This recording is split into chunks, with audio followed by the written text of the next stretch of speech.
over to the not so fun part of the weekend.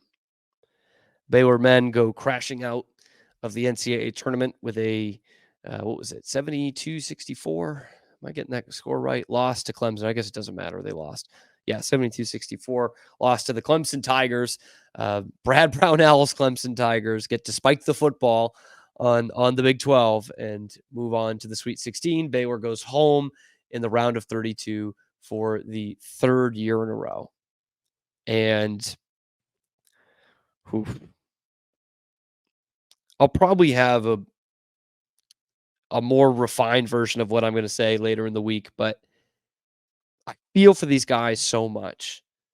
Like this is a great group of guys, great group of players, terrific group of seniors, and one that was a lot of fun to watch and follow and in some way be a part of for all of us this year.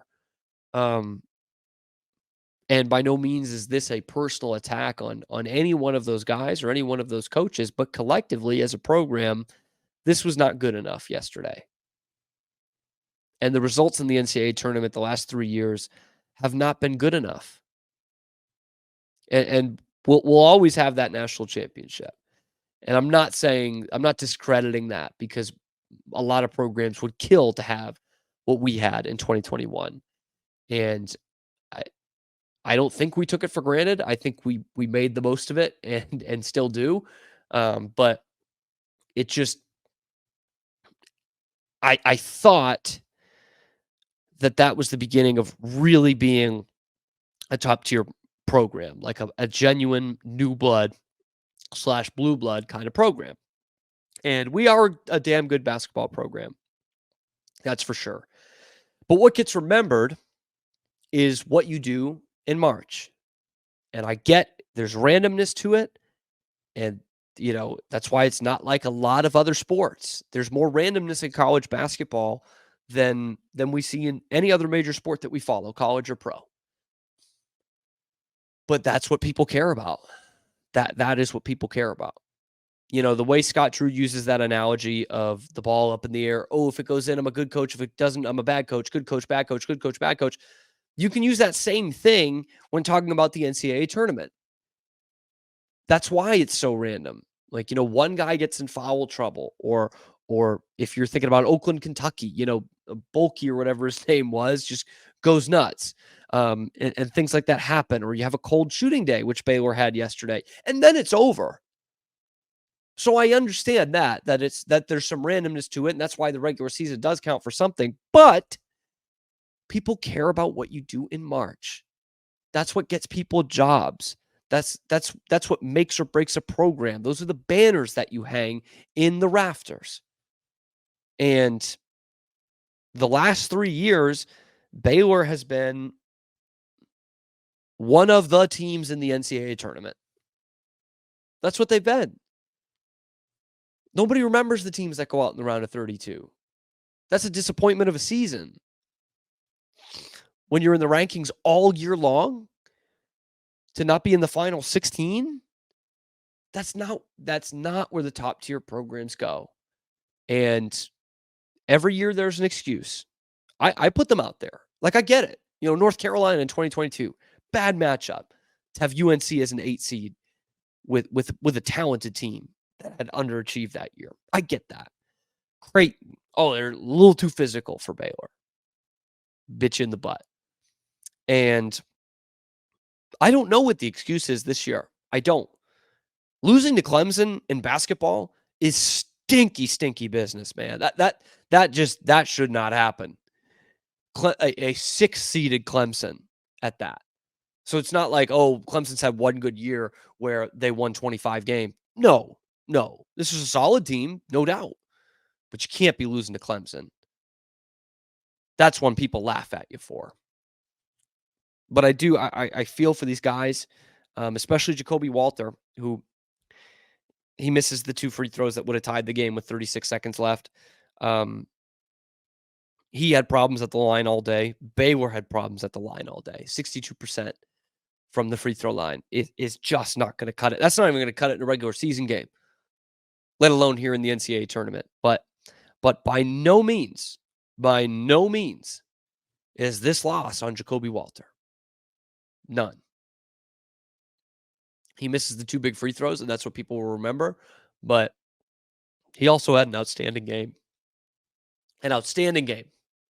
And this game was lost by Baylor, not by Jacoby Walter. Walter has 20 points, 6 of 13 from the floor with 6 rebounds and an assist in 37 minutes played, by the way. But yeah, he goes 5 of 11 from the line, which isn't any good, right? Baylor goes 16 of 26 as a team.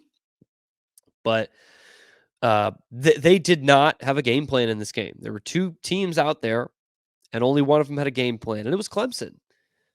You know, they worked a ton of mismatches, and they bullied Baylor's big men, which I knew they had a big front line, but they don't have the talent. They don't have the talent that Baylor does, especially on that front line. But they outworked them, and they bullied them in this game, and that's why they won.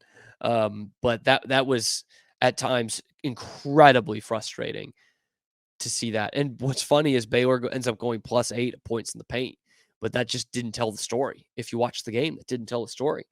And they were down, 16 in the second half and make this furious comeback. Ray J. Dennis was really the guy who did it. They did clamp down defensively a bit, but Ray J. Dennis is the one who did all the scoring at the end of that game, 27, which has to be a season high for him. Has to be. And so you take the good with the bad of, Ray J has 27 and is huge and instrumental in that comeback and scoring, but only has 2 assists on the game, and he shoots 10 threes, which this isn't necessarily Ray J's fault, but I've said this before on this show. That's not a good offensive situation if Ray J's shooting 10 threes. And it's usually because other guys can't get open because he knows how to get the ball to guys, right? He's a fine 3-point shooter. I don't have his numbers in front of me. He's okay, but it's not his strong suit. And he has 3 other starters that is their strong suit. Jacoby Walter and Jalen Bridges, and sometimes Jade Nunn is a pretty good 3-point shooter, although he went 0 of 3 in this game. But Baylor dug themselves a hole once again, as we've been talking about for over a month here since the Houston game. So just about a month. And they couldn't climb out of it. I mean, I can't say I didn't pin it as a red flag because I did, I know the teams in the Big 12 are good. They're some of the best in the country. But I'm telling you, when you get to the tournament and it is a back against the wall situation, you cannot fall behind double digits every game. And that's what Baylor did. They fell behind by double digits and they could not get back. And I mean, that's what it comes down to for me, that and free throws. But it's sad, it stinks. And I feel for those guys that were out there. Jacoby Walter and Scott Drew were on the podium with tears in their eyes and trying to fight through it in that post game. And so the human element certainly is not lost, but this feels like a disappointment. I can't help but have it feel like a disappointment. So now it's time to look big picture with this program, and it's not bleak, but it's just by any means it's not bleak. But it's just not quite where we want it to be.